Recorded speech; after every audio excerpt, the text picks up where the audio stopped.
आज हम पढ़ेंगे matter in our surrounding chapter number 1 class 9। सबसे पहले बात करते हैं मैटर की। तो मैटर क्या है? कोई भी ऐसी चीज जिसका मास हो और जो जगह लेती हो वो मैटर है। तो anything which has a mass and occupy the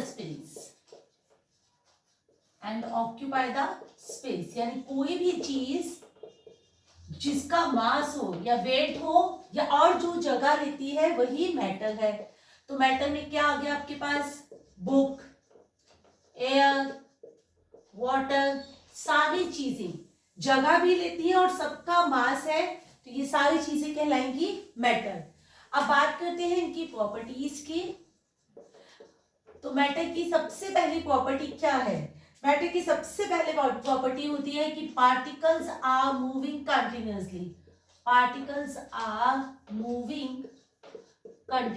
particle लगातार जो है वो मूव करते हैं। पार्टिकल्स जो है वो लगातार मूव करते हैं। और देखिए, क्योंकि पार्टिकल्स लगातार मूव करते हैं तो पार्टिकल्स में क्या होती है? Kinetic energy. तो as the temperature increases,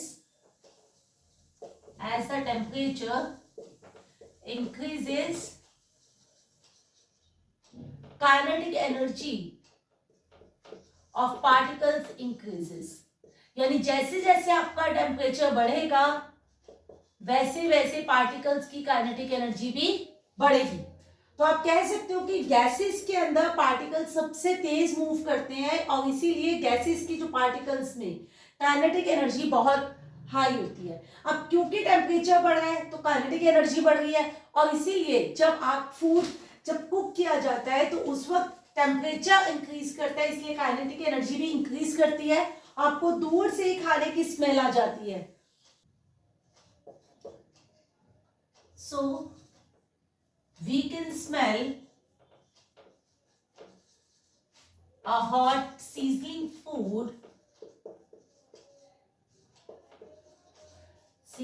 food or freshly hot sizzling food from a distance। तो हम डिस्टेंस से भी गर्म खाने की स्मेल को पहचान सकते हैं, क्योंकि टेम्परेचर बढ़ रहा है और इसीलिए पार्टिकल की काइनेटिक एनर्जी भी बढ़ गई है। Particles have space between them. Particles के बीच में स्पेस होती है। अब पार्टिकल के बीच में स्पेस होती है तो जो दूसरा पार्टिकल है वो उसमें ऑक्यूपाई कर लेता है। ठीक है, for example when we add salt or sugar in a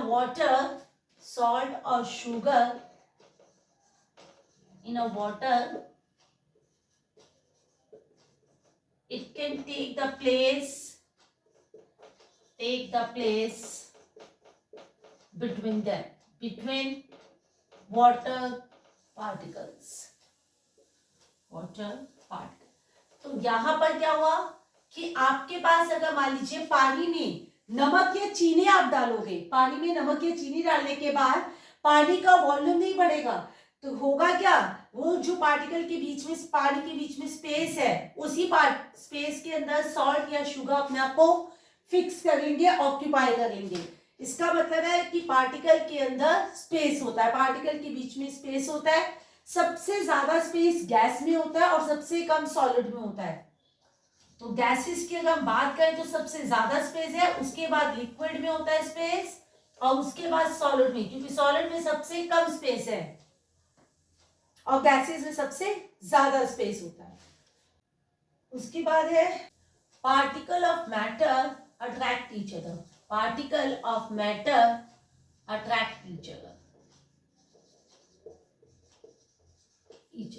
तो जो पार्टिकल्स होते हैं मैटर के वो एक दूसरे को अट्रैक्ट करते हैं। और फोर्स ऑफ अट्रैक्शन देखेंगे तो सॉलिड में सबसे ज्यादा, लिक्विड में कम, और सबसे कम अट्रैक्शन जो है वो गैसियस पार्टिकल में होता है।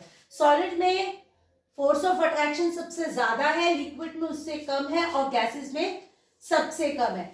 पार्टिकल सबसे ज्यादा अट्रैक्ट करते हैं, इसीलिए फिक्स शेप होता है। इसका शेप फिक्स नहीं है लेकिन वॉल्यूम फिक्स है। और गैसेस में पार्टिकल में बहुत ज्यादा स्पेस है, इसीलिए ना इसका शेप फिक्स है ना वॉल्यूम फिक्स है आपका। यहां पर काइनेटिक एनर्जी सबसे हाई है, यहां पर लेस काइनेटिक एनर्जी है आपके पास पार्टिकल्स के पास, और यहां पर लीस्ट काइनेटिक एनर्जी है। यानी मूवमेंट पार्टिकल्स का सबसे कम सॉलिड में है और सबसे ज्यादा गैस में है। अब बात करते हैं स्टेट्स ऑफ मैटर की। स्टेट्स ऑफ मैटर, तो मैटर की 3 स्टेट्स होती हैं, सॉलिड, लिक्विड और गैस। सॉलिड, लिक्विड और गैस। अगर सॉलिड की बात करें तो ये आपके पास सॉलिड है, यानी कि पार्टिकल्स एकदम आसपास है, देखिए इनके बीच में कोई भी स्पेस नहीं है, ये सॉलिड है। अगर लिक्विड की बात कर रहे हैं तो हम पार्टिकल्स के बीच में थोड़ी सी स्पेस की बात कर रहे हैं, ये देखिए थोड़ा थोड़ा स्पेस नजर आ रहा है आपको पार्टिकल्स में, लिक्विड्स की बात कर रहे हैं। अगर हम गैस की बात कर रहे हैं तो गैस के अंदर तो स्पेस ही स्पेस है, ये देखिए गैस में बहुत ज्यादा स्पेस है। तो सॉलिड में पार्टिकल्स बहुत क्लोजली पैक्ड है। सबसे पहले बात हो गई क्लोजली पैक्ड पार्टिकल्स। पार्टिकल्स आपके हो गए एकदम पास पास, क्लोजली पैक्ड। फिक्स्ड शेप, इसकी शेप फिक्स्ड होगी। फिक्स्ड वॉल्यूम, इसका वॉल्यूम भी फिक्स्ड होगा। इनकम्प्रेसिबल, आप इसे दबा नहीं सकते हो, कंप्रेसिबिलिटी मतलब दबाना, तो इनकम्प्रेसिबल, आप इसे दबा नहीं सकते हो क्योंकि शेप ऑफ पार्टिकल्स आ रहा है क्लोजली। और force of attraction is high, force of attraction is high, इनके बीच में फोर्सेस जो है, force of attraction is high. तो सारी की सारी इसकी प्रॉपर्टी है, ये 5 प्रॉपर्टी है सॉलिड की।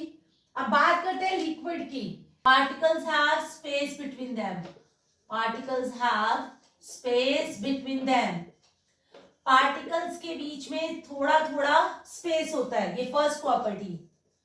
नो फिक्स शेप, लेकिन शेप फिक्स नहीं है। जिस भी बर्तन में, जिस भी कंटेनर में आप इसे डालोगे ये उसी की शेप लेगा। ग्लास में डालोगे तो ग्लास जैसा, अगर जग में डालोगे तो जग जैसा। तो ऐसे यहां पर आएगा फिक्स्ड वॉल्यूम, लेकिन वॉल्यूम फिक्स्ड है इसका, फिक्स्ड वॉल्यूम। नेक्स्ट आता है आपके पास स्लाइटली कंप्रेसिबल, थोड़ा सा दबा सकते हो आप, स्लाइटली कंप्रेसिबल। जैसे आपके पास पानी वाला बैलून होता है तो आप उसको थोड़ा सा ही प्रेस कर सकते हो, कंप्रेस कर सकते हो, ज्यादा करोगे तो फट जाएगा। तो स्लाइटली कंप्रेसिबल है ये आपके पास।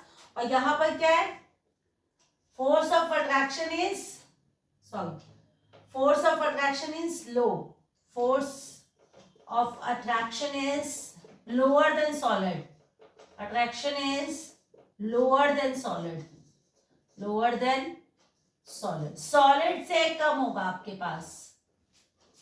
सॉलिड से फोर्स ऑफ अट्रैक्शन कम है, ठीक है। अब बात करते हैं गैसेस की। तो गैसेस में पार्टिकल्स कैसे हैं, दूर दूर हैं, तो particles have large, particles are far off, particles are far off, बहुत दूर दूर हैं। Second, no fix shape, fix तो शेप है ही नहीं इसकी, यहां तक कि वॉल्यूम भी फिक्स नहीं है, no fixed volume, no fix shape, no fixed volume, ना वॉल्यूम फिक्स है इसका ना शेप फिक्स है। इजीली कंप्रेसिबल, दबा सकते हो आप, इजीली कंप्रेसिबल, चीजें इजीली कंप्रेस हो जाती हैं। और नेक्स्ट पॉइंट है force of attraction is low, और इसीलिए काइनेटिक एनर्जी हाई है इसकी, force of attraction is low, इसीलिए पार्टिकल बहुत दूर दूर आराम से चले जाते हैं, force of attraction is low.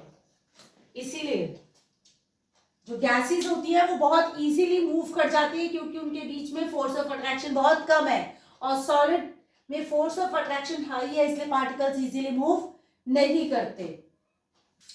Next हम बात करेंगे, ये देखिए अगर हम बात करते हैं रबर बैंड की, देखिए अगर हम रबर बैंड की बात करते हैं तो रबर बैंड भी क्या है, इज अ सॉलिड, जबकि उसकी कोई फिक्स शेप नहीं है।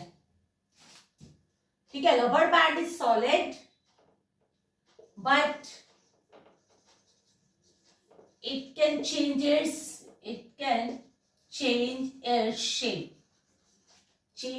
shape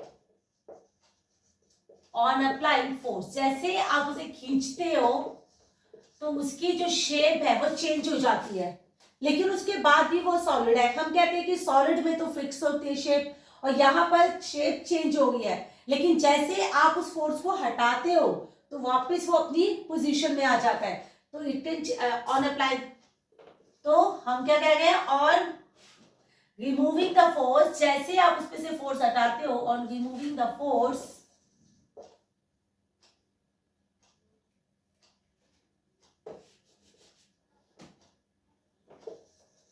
ये देखिए यहां पर हम बात कर रहे हैं कि रबर बैंड एक सॉलिड है, जबकि वो अपनी शेप को चेंज कर लेता है जब भी हम उस पर फोर्स लगाते हैं, लेकिन जैसे ही हम उस पर से फोर्स हटाते हैं तो वापस वो अपनी पोजीशन में, अपनी शेप में आ जाता है। तो on removing the force it acquires shape, वापस अपनी शेप एक्वायर कर लेता है वो, इसीलिए वो सॉलिड है। ऐसे हम बात करें, ऐसे ही तो हम बात करते हैं सॉल्ट एंड शुगर की।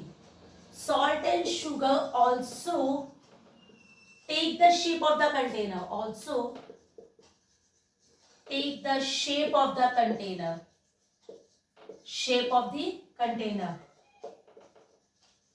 but these are solid, लेकिन ये सॉलिड है। हमने बात की थी सॉलिड की शेप फिक्स होती है, लेकिन ये जो अपने शेप जो है, शेप ऑफ द कंटेनर ले लेते हैं, जिस बर्तन में आप इसे डालोगे उसी की शेप ले लेंगे। फिर ये सॉलिड क्यों है, बिकॉज शेप ऑफ द जो इनके क्रिस्टल्स की शेप है वो फिक्स है, because shape of the crystal of salt and sugar is fixed, salt and sugar is fixed, क्योंकि उनके क्रिस्टल की शेप फिक्स्ड है, इसीलिए हम उसे सॉलिड कंसीडर करते हैं, लिक्विड या गैस नहीं। अब बात करेंगे डिफ्यूजन की, कि डिफ्यूजन क्या होता है। डिफ्यूजन का मतलब होता है मूवमेंट ऑफ पार्टिकल्स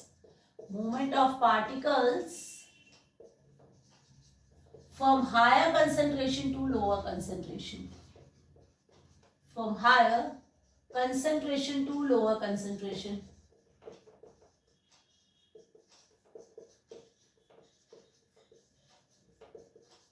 तो जैसे पार्टिकल जहां पर ज्यादा है वहां से कम वाली जगह चले जाएंगे। फॉर एग्जाम्पल की बात कीजिए, आप परफ्यूम का यूज करते हैं तो परफ्यूम की खुशबू पूरे कमरे में आ जाती है, तो यानी कि आपके ने यूज किया है तो हायर कंसेंट्रेशन हुई आपके पास, लेकिन पूरे कमरे में आ गई, मतलब लोअर कंसेंट्रेशन में चली गई, सब जगह एक जैसी खुशबू आ गई है। ठीक, ऐसे ही घर में जब अगरबत्ती का इस्तेमाल करते हो तो हायर कंसेंट्रेशन मंदी में है, लेकिन धीरे धीरे पूरे रूम में उसकी खुशबू आती है, मतलब हायर कंसेंट्रेशन से लोअर कंसेंट्रेशन में मूव किया, और इसी मूवमेंट को हम कहते हैं डिफ्यूजन। डिफ्यूजन जो है हाईएस्ट जो है वो गैसेस में होता है, गैसेस में हाईएस्ट है, लिक्विड में थोड़ा कम है, और सॉलिड में लीस्ट है, होता ही नहीं है ऑलमोस्ट। सॉलिड में भी डिफ्यूजन है, ठीक है, तो गैसेस में हाईएस्ट है, लिक्विड में उससे कम है, और सॉलिड में लीस्ट डिफ्यूजन होता है।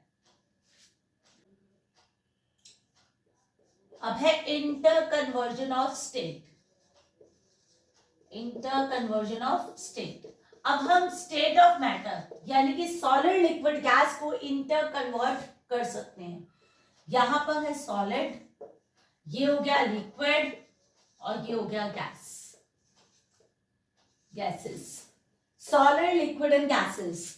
तो सॉलिड से लिक्विड जो बनता है, सॉलिड से लिक्विड को हम बोलते हैं मेल्टिंग। सॉलिड से लिक्विड को हम बोलते हैं मेल्टिंग, और लिक्विड से सॉलिड जो बनता है उसको हम बोलते हैं फ्रीजिंग। यानी कि आप आइस को मेल्ट करोगे तो पानी बन जाएगा, और पानी को फ्रीजर में रखोगे तो वो सिर्फ से आइस बन जाएगी। तो यानी कि सॉलिड से लिक्विड बनना है मेल्टिंग, और लिक्विड से सॉलिड बनना है फ्रीजिंग। ऐसे लिक्विड से गैस बनेगा तो हम इसको बोलते हैं इवेपोरेशन, और गैस से लिक्विड बनता है तो इसको कहते हैं कंडेंसेशन। लिक्विड से गैस बनेगा तो इवेपोरेशन, और गैस से लिक्विड बनेगा तो कंडेंसेशन। ऐसे ही सॉलिड से गैस बन जाएगा, अगर सॉलिड से गैस बन जाएगा, जैसे कपूर की गोलियों को आप रखते हो तो कपूर जो है वो कपूर जो है इवेपोरेट हो जाता है, ठीक है। कपूर मतलब कैम्फर, तो कैम्फर जो है इवेपोरेट हो जाता है कपूर, तो वो बन जाता है गैस। इसको हम कहते हैं सब्लिमेशन, यानी डायरेक्टली वो गैस में कन्वर्ट हो गया सॉलिड से, इसको बोलते हैं सब्लिमेशन। ऐसे ही गैस से सीधा आप सॉलिड में भी आ सकते हो, इसको बोलते हैं डिपोजिशन, इसको बोलते हैं डिपोजिशन। जैसे कि आपके पास कार्बन डाइऑक्साइड गैस से हम ड्राई आइस बनाते हैं, कार्बन डाइऑक्साइड गैस से ड्राई आइस जब बनती है तो उसको बोलते हैं डिपोजिशन। तो इसको कहते हैं इंटर कन्वर्जन ऑफ स्टेट, यानी कोई भी स्टेट को हम दूसरी स्टेट्स में कन्वर्ट कर सकते हैं। अब ये कन्वर्जन होता कैसे है? ये कन्वर्जन होता है दो तरीके से, टू वेज है इसको कन्वर्ट करने के, ठीक है। बाय चेंजिंग द टेम्परेचर, एक तो आप इसको चेंजिंग द टेम्परेचर और बाय चेंजिंग द प्रेशर, और सेकंड है बाय चेंजिंग द प्रेशर। तो टेम्परेचर और प्रेशर को चेंज करके हम इनकी स्टेट्स को कन्वर्ट कर सकते हैं। उसके बाद आता है मेल्टिंग पॉइंट। अब मेल्ट तो हो गया, लेकिन ये मेल्टिंग पॉइंट क्या है? मेल्टिंग पॉइंट होता है द टेम्परेचर जिसपे कोई भी सब्सटेंस मेल्ट करता है, temperature at which substance melt.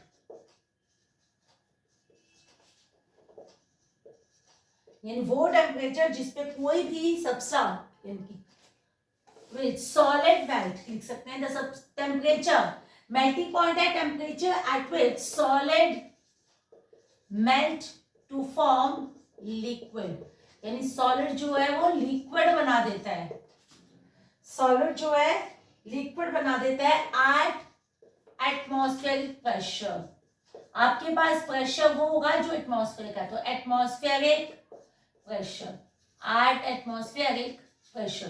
तो वाटर की बात कर, ठीक है, आइस मेल्ट करती है, तो मेल्टिंग पॉइंट ऑफ आइस क्या है आपके पास में?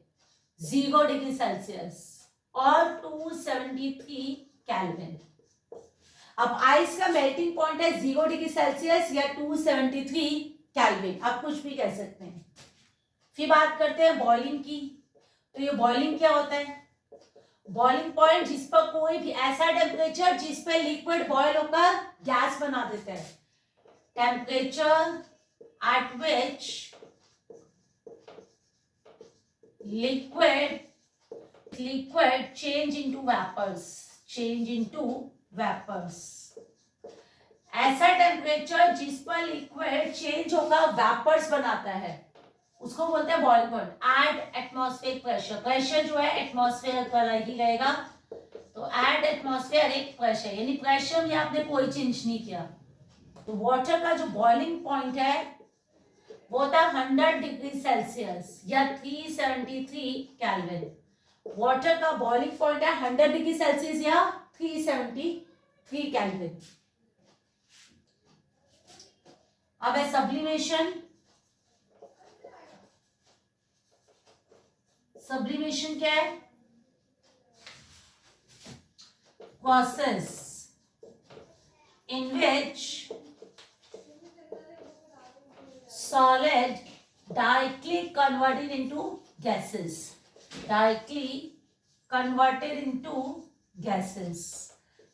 यानी डायरेक्टली सॉलिड से गैस जब बन जाता है तो हम उसको बोलते हैं सब्लिमेशन। जैसे कि आप कह सकते हो कैम्फर, कपूर जिसको आप कहते हो, उसके बाद है अमोनियम क्लोराइड, भी हो सकता है इसका एक example.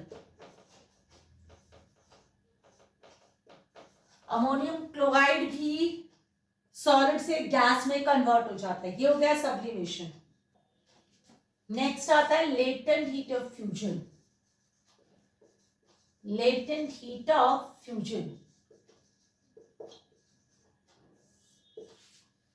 Latent heat of fusion क्या है? It is a amount of heat, amount of heat which is required to convert, which is required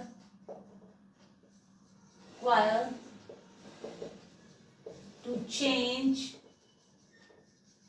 solid into liquid. 1 kg solid into liquid, at atmospheric pressure, at atmospheric pressure.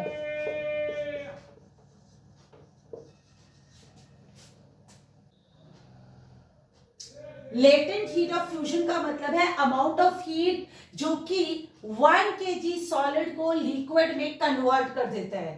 Amount of heat जो 1 kg solid को liquid में convert कर देता है atmospheric pressure पर, उसी को बोलते हैं लेटेंट हीट ऑफ फ्यूजन। और आता है अगला, आता है latent heat of vaporisation. Latent heat of vaporisation,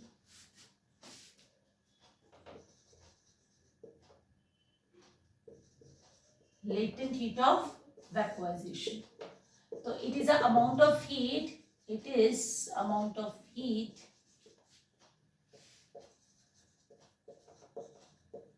which is required to change 1 kg liquid into gas. 1 kg liquid into gas at atmospheric pressure. At atmospheric pressure. तो atmospheric pressure पर जो देखिए उतना हीट जो कि 1 kg लिक्विड को gas में convert कर दे उसी को बोलते हैं एटमॉस्फेरिक प्रेशर। अब हमारे पास इसके दो यूजेस की बात करते हैं। देखिए, ice cool better than cooling water, cold water. Ice cool better than cold water.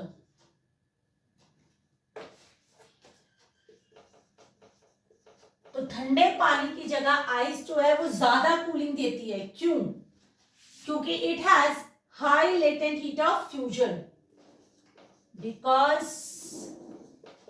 It has high latent heat of fusion, क्योंकि इसकी लेटेंट हीट ऑफ फ्यूजन ज्यादा है। और steam burn more severe than boiling water. Boiling water की जगह अगर steam से जलते हैं हम तो ज्यादा जलते हैं हम देन बॉइलिंग वाटर। क्यों? क्योंकि इसकी लेटेंट हीट ऑफ वेपोराइजेशन ज्यादा है, because steam has more latent heat of vaporisation, has more latent heat of vaporisation, क्योंकि इसकी लेटेंट हीट ऑफ वेपोराइजेशन ज्यादा है। जब आप पानी को बॉईल करते हो तो पहले जो है उसकी स्टेट, उसका टेम्परेचर नहीं बढ़ता है। हम हीट देते हैं, पानी को बॉईल करते हैं, लेकिन उसका टेम्परेचर नहीं बढ़ता है, क्योंकि वो हीट का इस्तेमाल होता है फोर्स ऑफ अट्रैक्शन को ब्रेक करने के लिए। तो हमने क्या कहा? During boiling water temperature does not rise. Temperature does not rise. क्यों नहीं राइज कर रहा? because this heat is used to overcome the force of attraction between the particle, overcome the force of attraction between the particle. तो particle के बीच में जो force of attraction है उसको तोड़ने के काम आ गए, इसीलिए स्टार्टिंग में जो है उसका टेम्परेचर जो है राइज नहीं करता। इवेपोरेशन की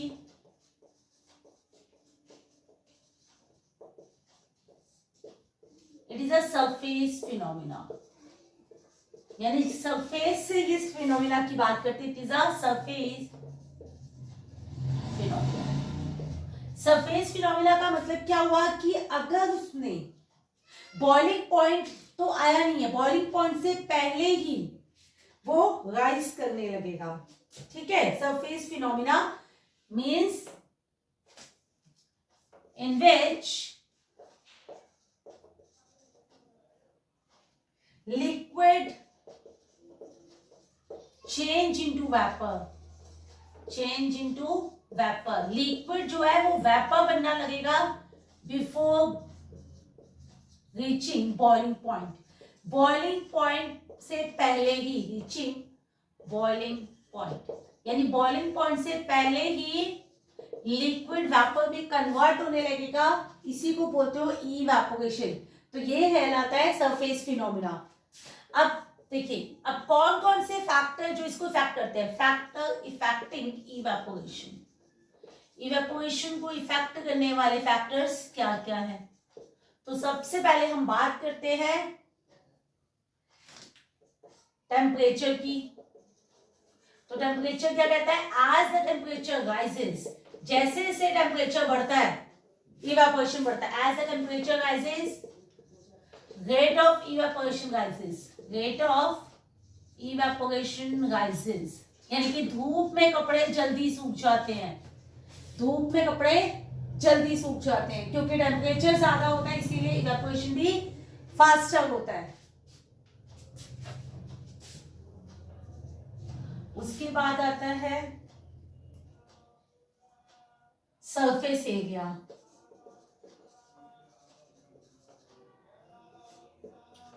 As the surface area increases, rate of evaporation faster, rate of evaporation faster। तो जैसे ही सरफेस एरिया बढ़ता है, यानी आपने छत पर पानी डाला तो पूरा का पूरा पानी, क्योंकि छत पर गया है तो सरफेस एरिया बढ़ गया, और सरफेस एरिया बढ़ गया तो छत का पानी जल्दी से सूख जाएगा। गर्म चाय को आप कप में पियोगे तो गर्म है, लेकिन अगर उसे सॉसर में डाल के पियोगे तो जल्दी ठंडी होगी, क्योंकि सरफेस एरिया आपका फिर से बढ़ जाएगा। तो सरफेस एरिया राइज करता है तो इवेपोरेशन भी फास्टर होने लगता है। नेक्स्ट है आपके पास में ह्यूमिडिटी।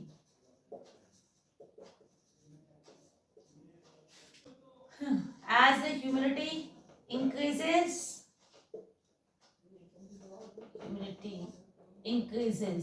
जैसे जैसे ह्यूमिडिटी बढ़ती है evaporation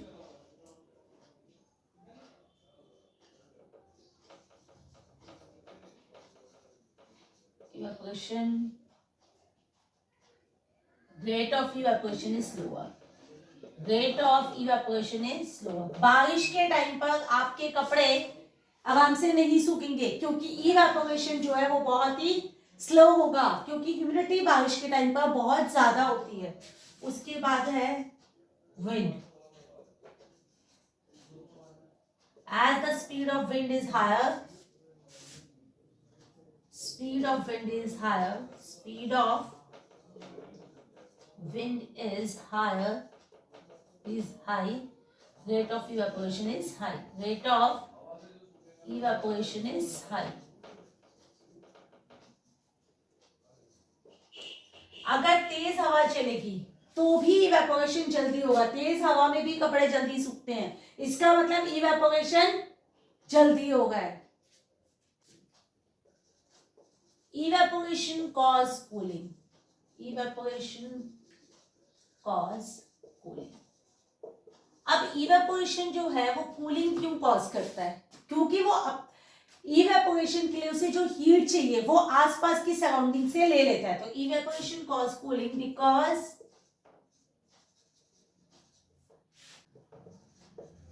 when liquid evaporate, it take the heat from the surrounding, it take the heat, it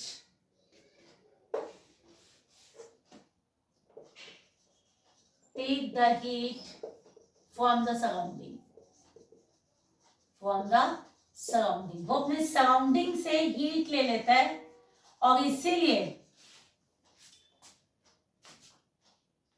जो है इवेपोरेशन से कूलिंग कॉज होती है, cool and surrounding become cool, क्योंकि उसकी हीट जो है वो इवेपोरेशन में यूज हो गई। तो देखिए जरा, desert cooler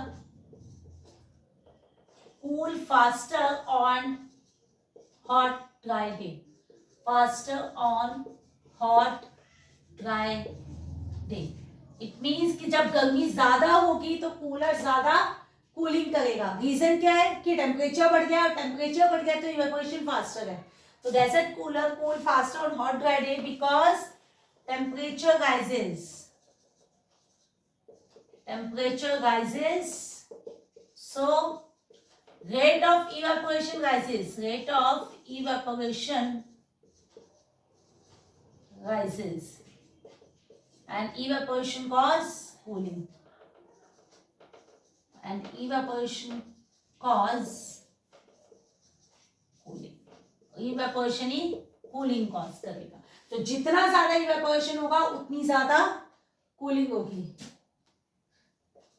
We should wear cotton clothes in summer, we should wear cotton clothes in summer, हमें गर्मियों में कॉटन के कपड़े पहनने चाहिए बिकॉज